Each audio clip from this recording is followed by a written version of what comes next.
how you like it, yeah. Hello, and welcome back to the We Don't Know TV podcast. My name is Leaf. I'm your host. This is a podcast where you watch the first episode of a show and then we talk about it. And this is gonna be an episode, I promise you. So I was thinking about watching Wheel of Time, because we're in September right now as I'm recording, and eventually we'll be in October, which is spooky season. So I was like, well, let me do something close to spooky, like We'll Keep With Magic. I think that show's about. And so I went on good old Amazon and I saw something new and I was like, oh, this looks like a mystery thriller. It's called Shelter. And I was like, all right, you know what? Let's switch things up. I'm going to check this out. So I checked it out. And usually I start the episode by reading the IMDb, like, first episode plot synopsis. And I'm just going to read it to you verbatim of what's on here. All right. So it says, after a tragic accident, Mickey Boletaire finds himself living with his aunt in Castleton, New Jersey, a town with a lot of buried secrets, period. Classmate disappears without a trace, period. Mickey's drawn into a conspiracy, so shock, period. Now, if you get to this in time, you'll probably see that it's still on there. I don't know who wrote that. I don't know who edited it, but they just put it out there. It literally just ends in so shock. And I'm like, guys, what are we doing here? No one's double checking this. But let's get into the episode. If you're new here, I go kind of beat by beat for the episode, whether you've seen it or not. That way I feel like I don't really miss anything. So we start in New Jersey, 1998. And you hear some voiceovers, and it's like, oh, don't worry, kids. We'll keep you safe, which is already a red flag. And then you see some kid, like a bunch of kids that look scared, and they're like underground. And one kid got his cut on his cheek, and it's like, oh, where are we gonna go here? And police show up, and they're like, open up. And whoever these people are, they're like, oh, let's go into this bunker. And then they like close the door, and then it cuts to the dad. So it's like, was that the dad? Now we're in California. It's current time. Dad's on the phone and he's like, yo, we're back in the States, to whoever he's talking to. He's like, I'm sorry, I know I shouldn't be here. And then the family just kind of hangs out. We meet the dad, the son, Mickey. We meet the mom. In my opinion, I don't know if it's the acting or the way that they're delivering the lines, but I was like, this is already seeming bad. This is we're starting off bad. This is feeling like CW level acting right here. But then we cut to them all in the car. It's a nice little moment. The family still feels weird, but it's whatever. Get into a car accident. Dad's outside the car. He's bleeding out. Ambulance shows up. They grab him. And then it's heavily implied that he's dead. So it's like, damn, like dad's already dead. We cut to New Jersey. It is 4 months later. And so Mickey, the main character, wakes up. Fire alarm's going off. He goes into the kitchen and his aunt is on the phone talking to somebody. The stove, like the pan is literally on fire, and she's kind of like, and the alarm's going off, you know what I mean? Like the fire alarm's going off, and she is unbothered. And I'm like, I'm like, ma'am, the pan is literally on, like it is on fire. The alarm's going off, and she's just like, yeah, blah, blah, blah, blah, blah on the phone. I was like, there's no way that this person actually exists. So I was already like, oh god, I'm gonna be in for a bad time, because this show is an hour long, or this episode is an hour long. I was like, oh god, yeah. So he takes care of all of that for some reason, and he's like, I'm off to school, and she's like, oh, why doesn't he like me? It's because you suck. And then we are immediately met by Arthur, and he is this nerdy yet over the top, like almost kind of bubbly dude. He like brings up that he's like, oh, you're gonna go out for basketball. He's like, no, that's not my thing. My dad's actually dead.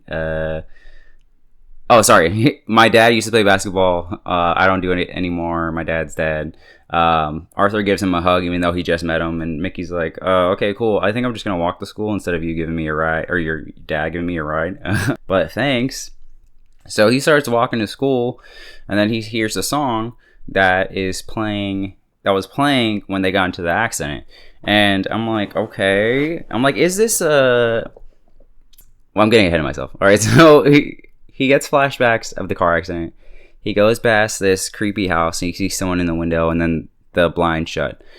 And it's at this point that I'm like, is this show a thriller or am I gonna have to be dealing with supernatural stuff? It's a little interesting at this point, but we press on. Mickey finally gets to school. This is a small thing real quick. Mickey's like, all right, cool. Or so, yeah, he's like, all right, cool, I'm gonna walk to school. Arthur's like, all right. He goes to talk to his dad. His dad drives in the opposite direction of where Mickey is walking, even though Mickey's walking to school. And I'm like, wait, are they both not going to school? I was like, why are they going in opposite directions? It's a small thing, but it kind of bothered me just a little bit. But anyways, Mickey gets to school. Arthur pops up again. I'm like, yo, is this kid stalking him? He's like, yeah, he's telling him about the school, like something like you need to use like this toilet, or like don't use this toilet, it's the worst one. My dad's a janitor, don't bring it up about this toilet. I guess it's supposed to be funny. Mickey asks him about the creepy house, and he's like, yeah, it's some urban myth about some bat lady, but you know, it's whatever. We need to go to this assembly. So they go to assembly. There's this shy girl. She's checking out Mickey from the moment they walk in. He's looking at her. Sparks are already flying. Then this jock named Troy comes over, and just by him being named Troy, I was like, here we go. And he's like, yo, you should join the basketball team. And he's like, no, that's not really my thing anymore. And he's like, oh, well, you must suck. And then his girlfriend comes over and she's like, hey. And then she brings over the new girl. We find out her name's Ashley. And just this couple is the worst. But, you know, Ashley and Mickey already kind of, you know, hitting it off.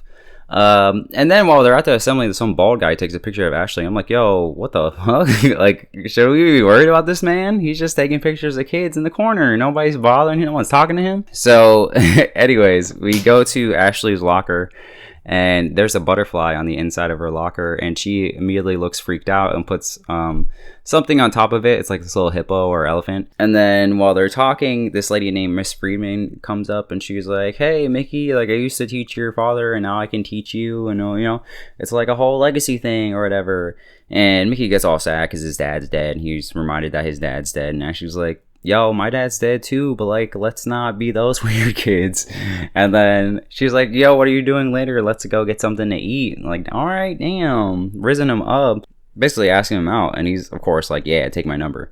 Not even a little bit later, Ashley's at cheerleading tryouts, and Mickey texts her, you know, something cute or whatever. But what I thought was really weird is she's just standing there, and the other girls that look like they're in the tryouts are like following Rachel, who seems to be like the head cheerleader.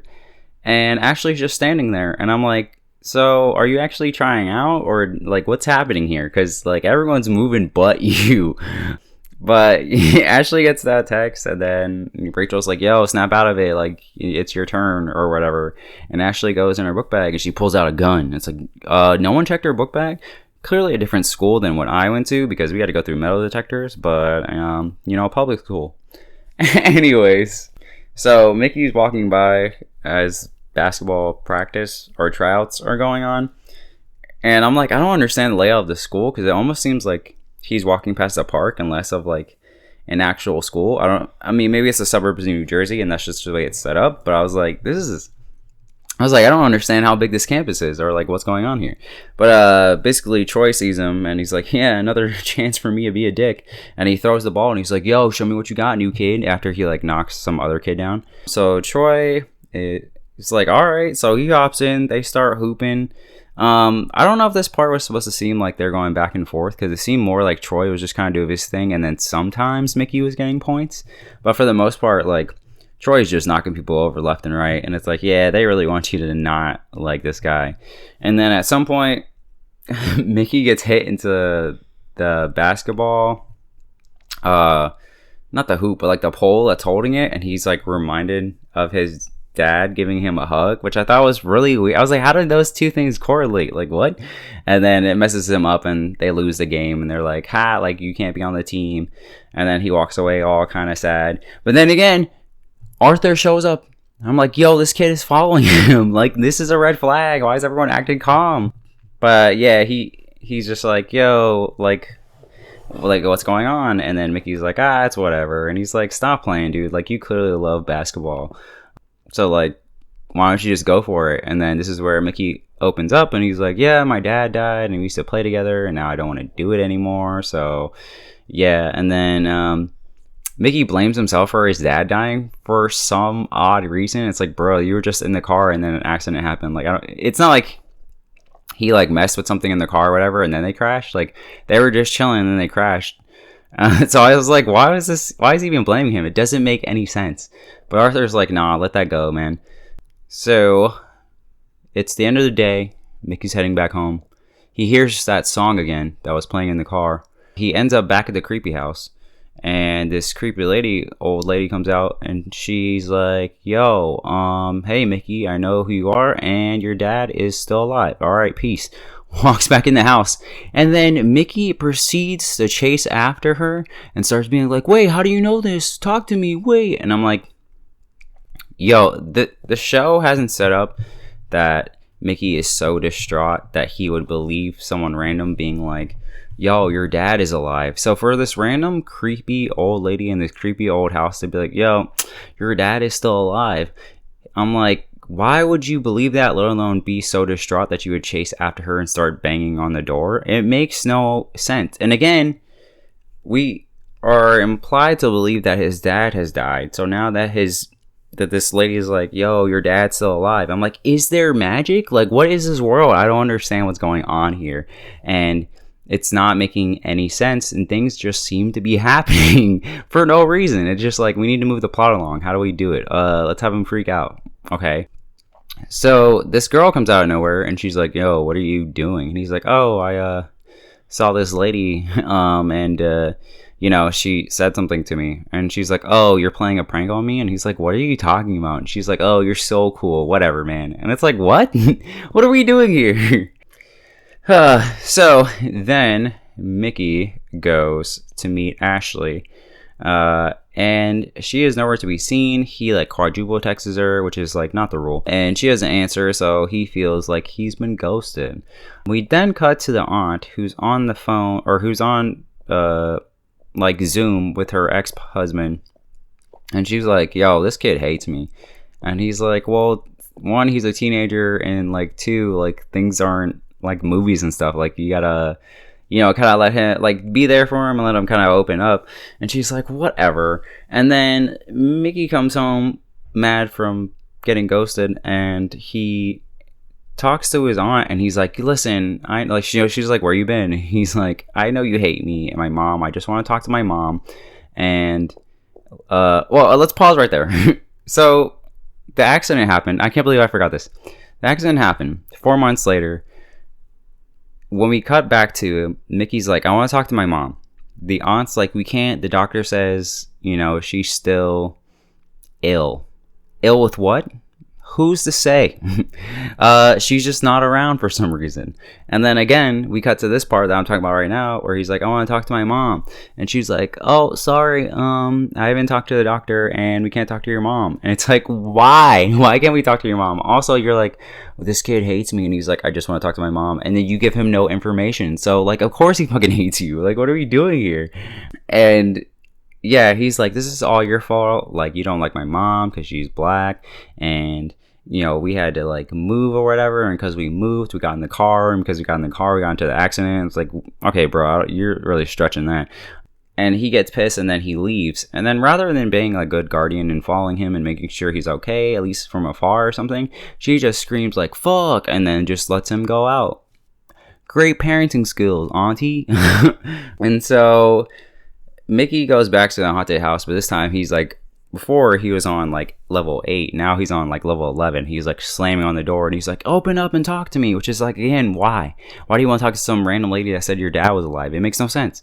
But this is where a cop shows up, and he, it's a typical like kind of like, oh, cop, black kid, a little bit of racial tension. But then you get the cop being like, oh, you don't look like the other I forget their last names, but you don't look like the other ones. And he's like, yeah, I look more like my mom, like hint hint, because I'm black. And it was really like kind of random, if I'm being honest. And yeah, so at this point, wait, sorry, I'm reading my notes, so I was like, what the heck?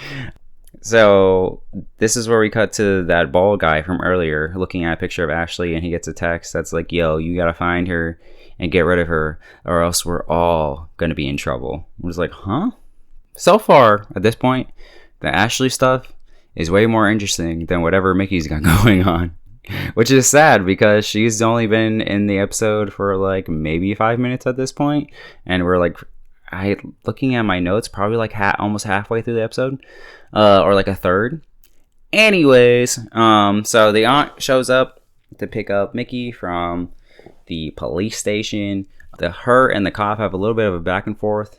He brings up like, yo, he was hanging out around that house, and she's like, uh-oh. And then so the aunt and Mickey go outside, and she's like, yo, your father went into that house when he was little. A kid vanished a long time ago, so it used to become like a dare. And one day he got bullied by some other kids and to go in there, and he was stuck in there for a while. But then he eventually just kind of came out. But when he came out, he was a little bit different. Then it cuts to the aunt by herself, and she's listening to the voicemail that the dad left in the beginning, because I guess he was calling her. And there's a little extra thing where he was like, hey, I'm a little worried that me and the missus, something might happen to us. So I need you to promise me that you're going to take care of our son in case anything happens. So it's like, ooh, mystery. And then it cuts to like a flashback, and it turns out that Kira, the aunt, might have been the one that bullied her brother to go into the house in the first place. So it's like, oh, something's going on here. Okay, a little mystery. Still more interesting than Mickey being like, my dad's still alive.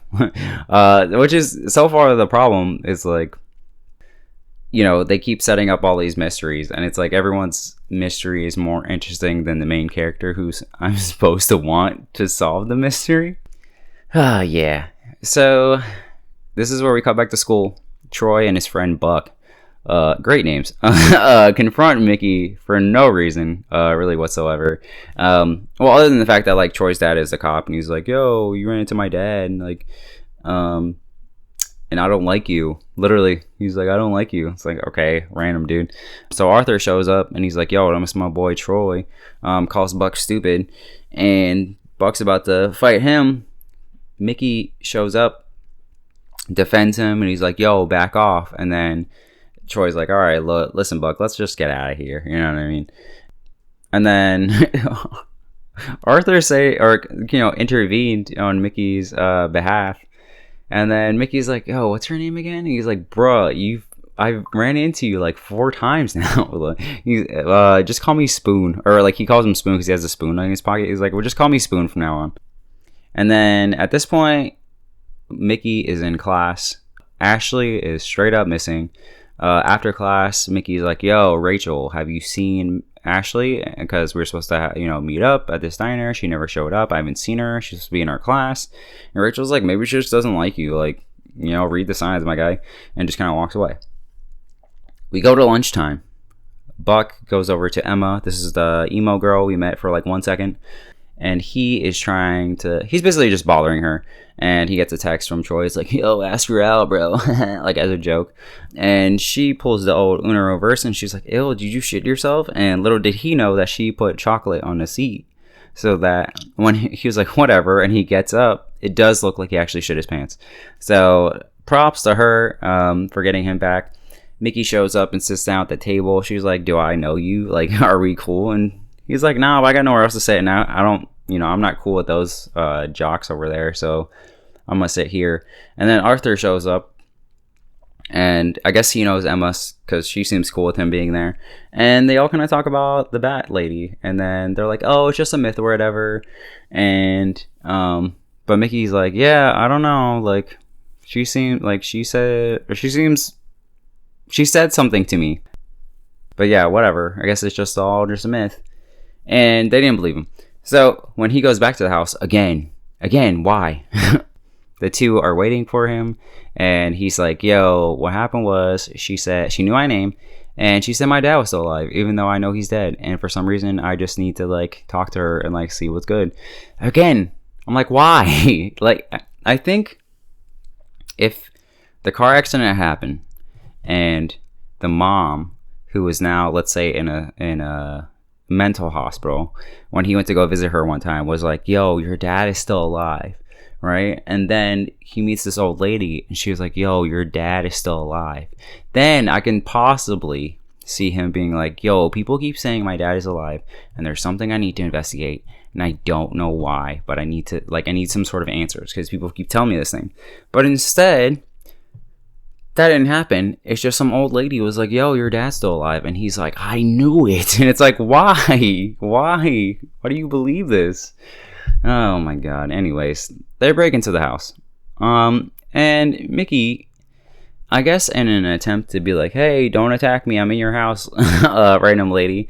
And I'm like, bro, that's like the dumbest thing. Like, I'd be sneaking around if I were you. But I guess he was there for answers, so it kind of makes sense. But either way, it's like, you broke in. So, like, why are you being like, yo, you need to answer me? Like, I'm in your house now. He hears a noise upstairs. He's about to go upstairs. Suddenly, a record starts playing of the song from the car accident. And he's like, what? And then his friends are like, yo, on their little Bluetooth thing, they're like, you gotta get out of there. So some random Asian guy shows up and they're like, oh, what do? We gotta stall. And so they started making out and they pop up and they're like, yo, what is your issue, my guy? Like, it's just two kids making out. Like, don't be weird, all right? You're like, why are you getting all weird? Why are your pants down? And this man is unfazed. I loved it. He's like, get out of here. And they're like, okay. So they leave. While Mickey is still inside, he sees Ashley's magnet that she put on top of the butterfly in her locker. And he takes it. He meets up with everyone. He's like, yo, this is Ashley's magnet. Look at this picture. It's the same exact one. I think something is wrong. Like, and also he's like, I heard this song that I keep hearing everywhere. Like, and he like shows them the picture of the butterfly on the picture of the song or the album song cover. And Emma freaks out and she's like, oh, I gotta go. And she like kind of runs and they're like, okay, whatever. But Arthur is on like I forget, he's on some sort of committee, so he has everyone's information. So they're like, yo, let's go check on Ashley and see what's good. So they go to Ashley's house and the cops are there. And then Mickey runs up and the cops are like, yo, this is an active crime scene, like, you can't be here, kid. And he's like, I need to know if my friend's okay. And they start pulling someone out on the stretcher and then he's like, oh my god, Ashley. And he like tries to fight the cops and they're like, yo, arrest him. And then Arthur tries to help and they're like, arrest him too. And it's like, you two are dumb. What did you think was gonna happen? Like, and the Mickey already knows that the main cop, Troy's dad, doesn't even like him. So I'm like, what was your thought process here? And then they bring out somebody. It looks like it's not Ashley. And then some lady comes out and they're like, oh, I need to know if Ashley's okay. And she's like, Ashley? Who the hell is Ashley? And then he's like, your daughter? And she's like, I don't have a daughter. Mystery. And then the show's like, oh, were you not excited? Hold on, let's do more. And then you see Emma. She's in the bathroom. She takes off her hoodie. Emma. She takes off her hoodie. She has the butterfly tattoo on her shoulder, which is like, oh, okay. You see Rachel, the head cheerleader. She has Ashley's backpack with a gun in it. It's like, okay. And then the bald guy, the creepy bald guy, goes to meet the old lady that said the dad was still alive. And he gets shot in the head by the agent dude that showed up. And that's where the episode ends. So, before I get into it, I have a rating system, right? It's three different options. It's one and done. It is give it a chance, and I am in. So based on this first episode, it is a one and done for me. It is an absolute one and done for me. My biggest problem with this episode is that everyone is interesting except for Mickey. Again, his biggest mystery is that, well, it's not even a mystery. His dad is dead. And then some old lady was like, your dad's not dead. And that's like the big mystery. So he's like, why did she say that? I have to know. And it's like, that's not interesting. The bigger mystery is, what the hell happened to your mom? Why isn't she around? The show refuses to say that. The other big mystery is that people keep saying, oh, you finally moved back into the States, which means his family was out of the States for some reason. Why? Right? Like everything surrounding the father being dead, except for, him trying to like actually talk to that lady, seems interesting. But the show's like, no, that's not important. You need to know about the dad. And it's like, no, but I don't care. Like, I don't care about this random lady telling me that the dad is dead. If the aunt was maybe hinting at something, or maybe she slipped up or whatever, then maybe it'd be like, oh, this is a family mystery, like something's going on. But even then, right, in order of excitement, it's like, okay, what happened in that house? Because clearly the aunt isn't saying something, right? Then below that, it's like, what happened to Ashley? Because something's going on. And I think that having Rachel have her book back for some reason, it's like, oh, this is a little more interesting. All right. But I don't like the connection to the old lady. I'm like, why does the old lady have to do with this? Like, that doesn't make me more interested. That's just like, wait, now I feel like things are already getting convoluted. And then they keep showing this butterfly. I could care less. I feel like that's one of those things that's set up, and then when you actually hear about it, it's like, oh, that's the connection. And then nowhere at the bottom am I worried about what this lady knows. Like this old lady, oh, the father's still alive. Because again, it just feels so random. It's like, we need to incite this incident, and so we're just gonna have this thing happen, and you're just gonna go along with it. And it's like, what? And the other thing about this show, moving past the mysteries, is I don't think the acting is done really well. I'm like, oh my god, I really connect with any of the characters. And again, that first California scene was just bad in my opinion. But I feel like a lot of people are playing archetypes, and there's no like interesting factors to them. And Mickey's just kind of like all over the place. Right, like you got Spoons, the nerdy kid. You got Emma, she's a goth girl, emo kid. I don't know what the right term is. You got Troy and Buck, who are the two jocks, and they're, they think they're important and all that. And you got the girlfriend, Rachel, who's Troy's girlfriend, and she's a big cheerleader or whatever. Like, there's nothing that stands out about the characters, and even the mysteries that I laid out are interesting, but not interesting enough that I'm like, oh my god, I need to watch more. It makes me want to just like pull up a Wikipedia and be like, okay, well, what's the whole point of this? So yeah, this show was not for me.